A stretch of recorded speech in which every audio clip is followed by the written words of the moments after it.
Broadcasting from the business capital of the world, this is the Podcast Business News Network. Now, it's interesting. When you say this word, right away you have a picture. Isolation. It's always a negative feeling. Isolation. They're in isolation. They're isolated. It just has a negative connotation, but it's really not in many situations. We're going to talk about that today and the power of the pause, if you will. She is an amazing psychotherapist that has insight on all of this. The stuff that we deal with every day, the answers come from her, and she gets to the root cause, the real reason of what's challenging us. So great to have her back with us. Susie Engel back on the program. How you doing today? Hi, Steve. I'm great. How are you? Very well, and slightly isolating in the last week. I'm not even kidding. It's like crazy we're talking about this today. Perfect. Can I share? Maybe it's a setup for what we're going to talk about? Yeah, I think it's a great way to start our conversation. Yeah. So last week, beginning of the week, I felt like a cold coming on. So I was like, all right, here we go. So it took a little time, took vitamin C 2 days in a row. Amazingly, a day and a half, it went away. I was like, I wonder if it's going to come back. No, everything was fine. But it took a little time, tapped the brakes. But that was over a week and a half ago. And I'm still kind of doing it. Yeah, over the weekend, I went out, hung with friends. I like seeing live music, saw a band, that was all good. But I'm also taking time to just hang in isolation, just taking time. And this is what I realized, that when you do that, things look very different. Now, I'm not slacking off. I'm taking care of responsibilities and all of that, but I'm hanging at home, going to take my dog for a walk, just taking it easy. What I'm finding, Susie, is even the little things, like you walk into a store and somebody holds the door for you. And in the past, I'd be like, hey, thank you very much. And then I'm on my way. Now I'm in a different mode where I actually look at that person in their eyes and say, thank you. And I feel like I connected with them in a weird way, just not creepy or anything like that. It's a different feel, but I'm seeing the little things around me just because I tap the brakes on myself. I don't know if that makes sense. I don't know if that how we describe a little bit of isolation. Tell me your thoughts. Yeah, no, I like it. I think it describes a lot of what the layers of the experience is. So first, you think a cold is coming on. Everybody who feels unwell should do that. They should take 24, 48 hours, just take better care of themselves. And one of the parts of this conversation is the difference or the distinction between isolating, which, as you introduced, could have a negative connotation. And remember, I always like to mention nothing is binary, nothing is black and white, nothing is good or bad. So we have to keep questioning ourselves. Why does isolating, like the word confrontation, what's the negativity about this?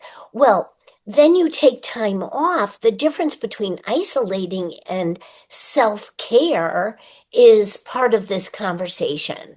Or what if self-care meant I want to just rest up, not because I think I'm getting a cold, but because I just need to change my pace. And that's a little bit of another part that you've brought up, where you just started noticing things slightly differently. And that is the difference between isolating, perhaps, and solitude. So now we're thinking of when we take time for ourselves, could it be more about self-care? Could it be more about solitude? Could it be more about whatever it is for us? The issue is, do people feel badly about themselves if they're isolating or if they're taking time for themselves? And what is that about? I mean, that now we're going to go back to childhood.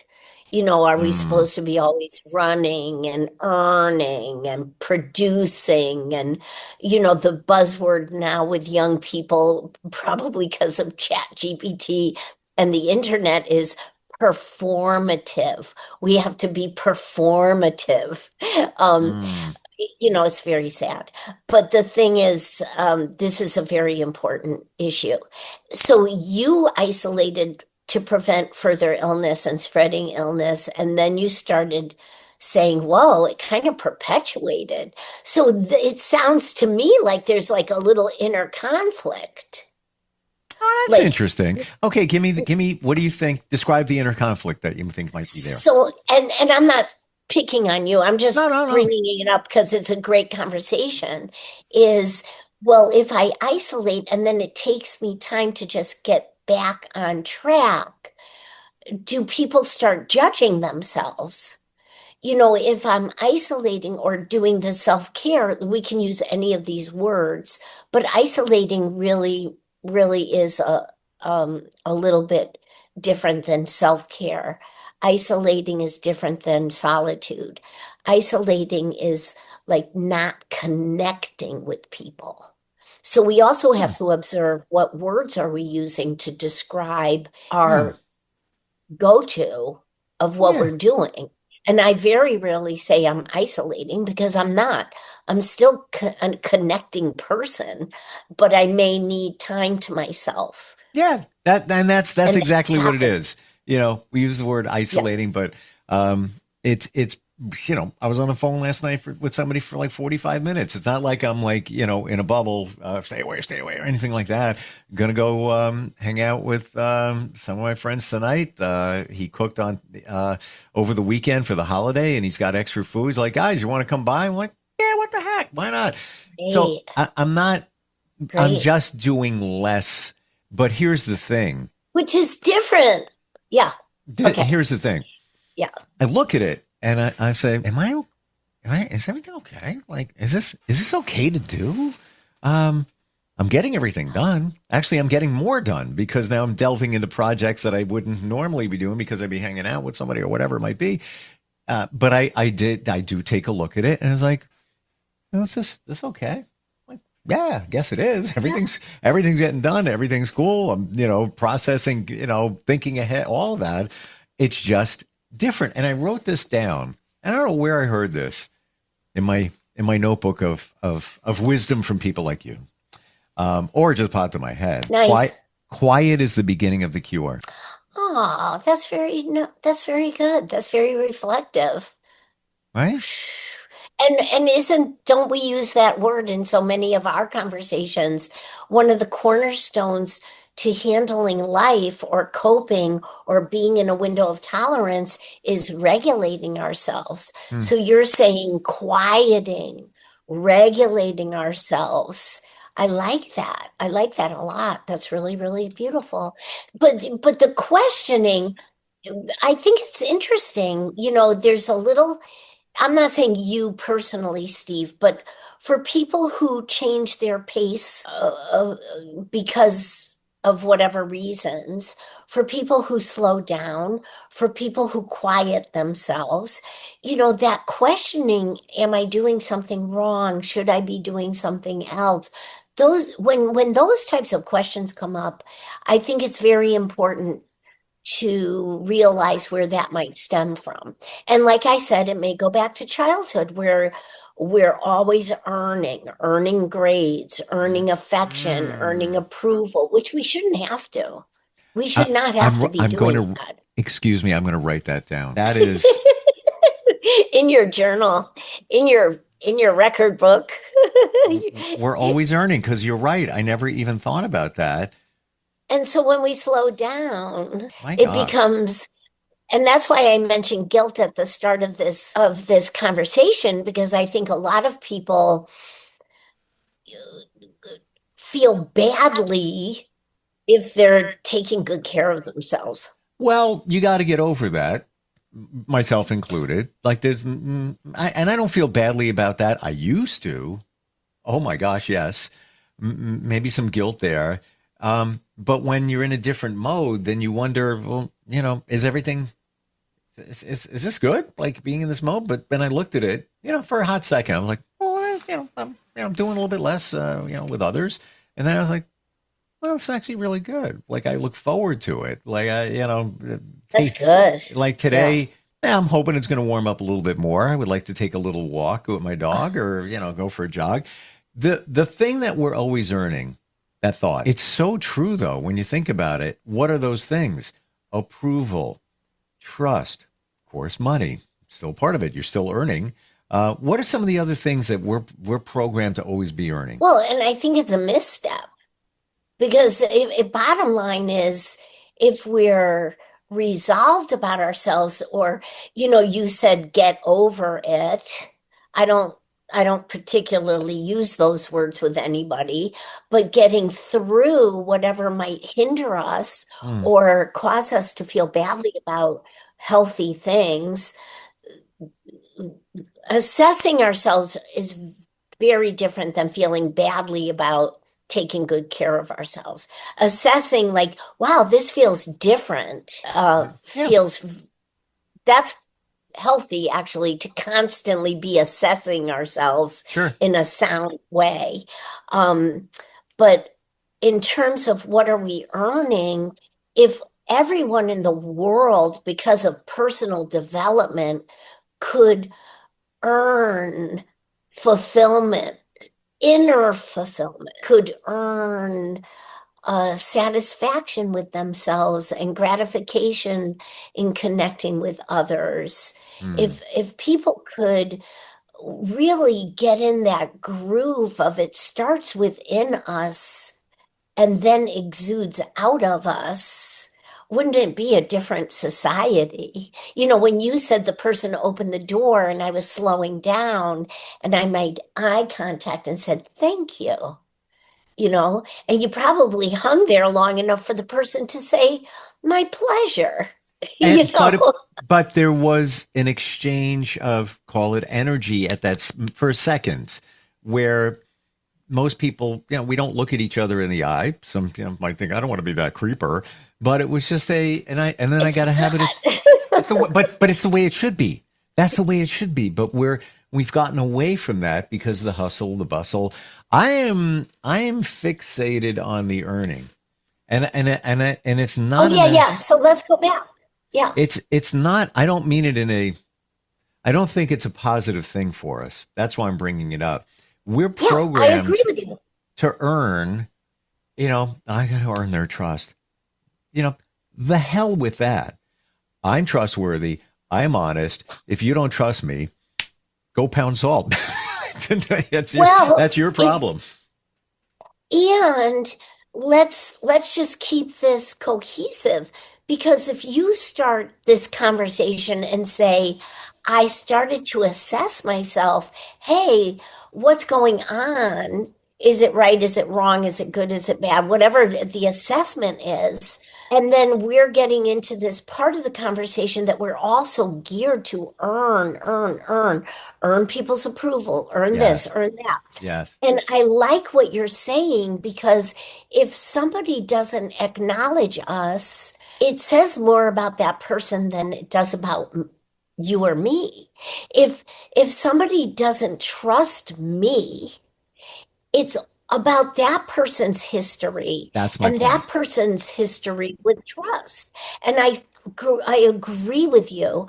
And go pound salt, but really, if the public or people in this audience could listen to, does it say more about me or more about that person? It will help assess and feel more grounded. Now, if we have to reflect and say, how can I improve within myself?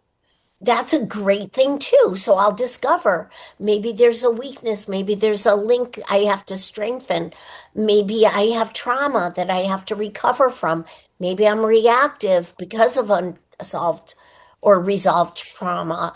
I have to figure this part out too. So if we do reflect and find it is something about me, that's good. That's not a bad thing. That's not shameful. This is all about personal growth.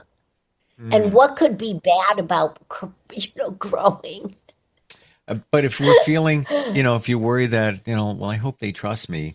And I can't, I've said those words before, a little strong, but that's my point, where that's that person's issue. And we all come from a place of not feeling worthy. It's in us from childhood, all of that stuff. But to get past it, where you don't need to earn somebody's, they don't have to look at you that you have value. If they don't see it in it, you don't have to earn it. If they don't see it in you, okay, maybe you don't fit in that person's life. That the earning thing, I think, is huge. That's not about us. Yeah. Exactly. Well, and the other thing is, if everybody experiences insecurity, which I do believe is true, Sure. if everybody experiences, that doubt, it's really a blessing in disguise, because it's really not about constantly saying to ourselves, I hope this person trusts me. I hope this person likes me. I hope this person sees my strengths.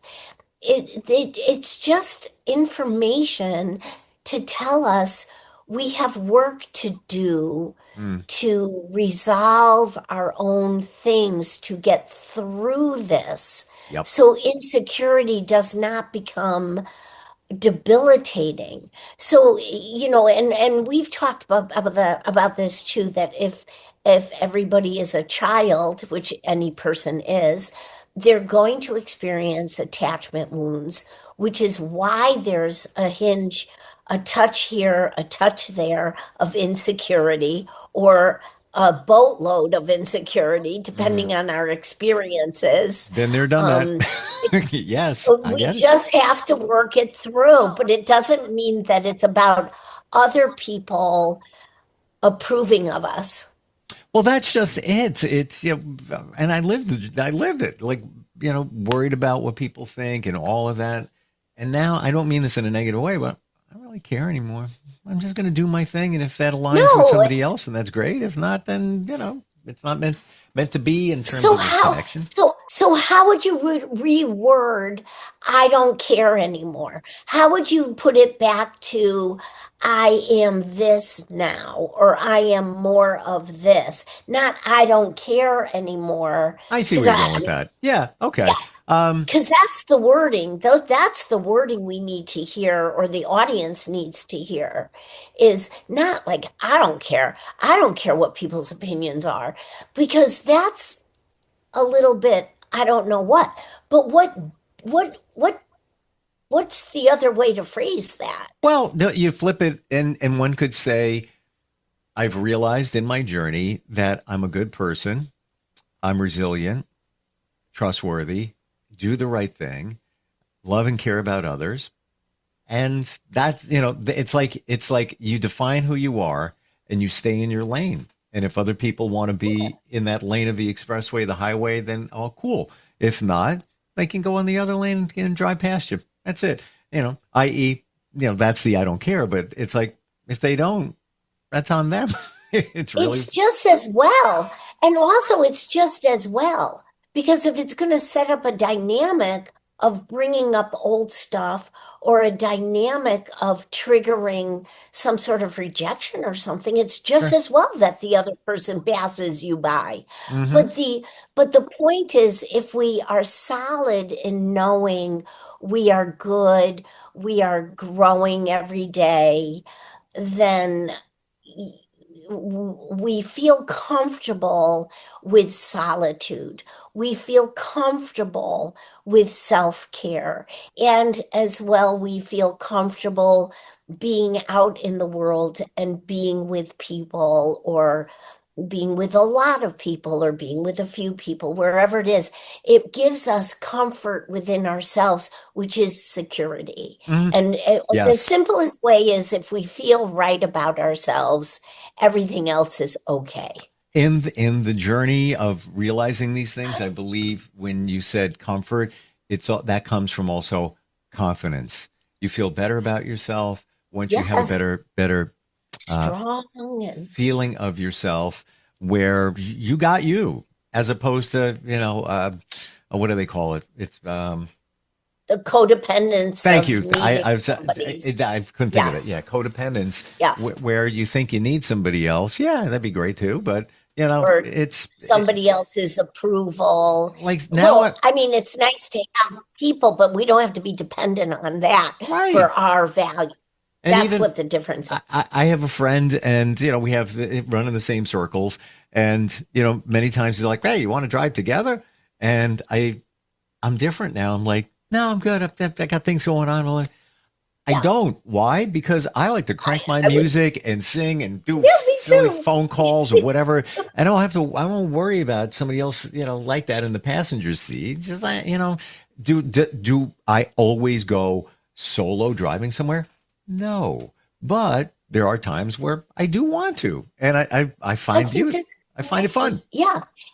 And it's not isolating. No. It's self-care. Yeah. It's just enjoying. I think this is a good spin-off to get into the feeling badly or the guilt about it if you want to drive solo. Like for us to discuss what is that for most people who may be listening to this.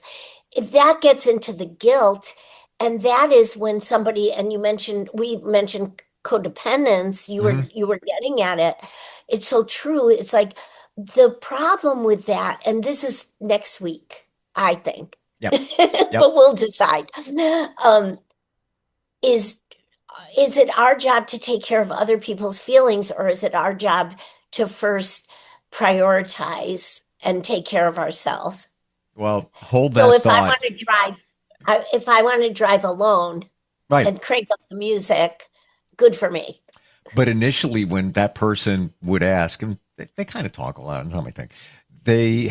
Initially, when I said no, I felt guilty, a little guilty, like he's not going to like me. When I'm like, now that's the way, that's what I'm doing, and I actually I like my car, and I like doing that. Not always, though. No, but mostly. Good. Depends on the situation. Great conversation. Power to pause. People can find you susanengel-lcsw.com, correct? Yes. Gotcha. Yes. Yeah. And also here, instantfeedbacksteve@gmail.com. What we've talked about, would love to hear. Bring it on. Maybe you're experiencing this. Maybe you have guilt about self-care. Maybe you did, but you realized, that you shouldn't. Whatever it may be, we would love to hear from you. And let's pick up from this next time we get together. Thanks, Steve. Thanks, Suze. Thanks for being here. We'll be right back.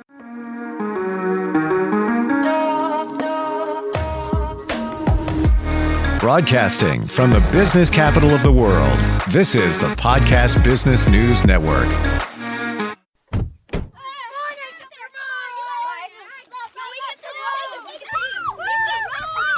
They'll challenge your authority. They'll try to break your will. They'll push you to the edge of your sanity. Because that's what kids do. But this car is your territory, not theirs. Defend it. Who makes the payments? Who cleans it? Who drives it? You do. That's who. And in here, your word is law.